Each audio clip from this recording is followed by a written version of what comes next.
Yeah, I trimmed the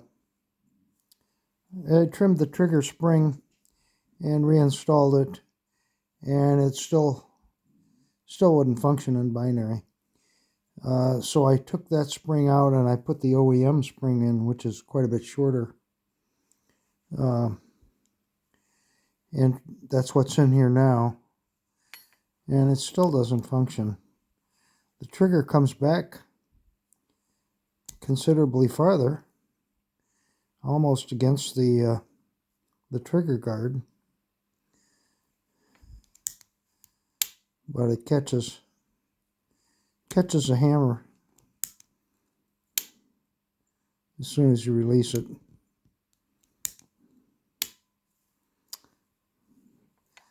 So it's time to punt. I don't know if there's something else I could do with that.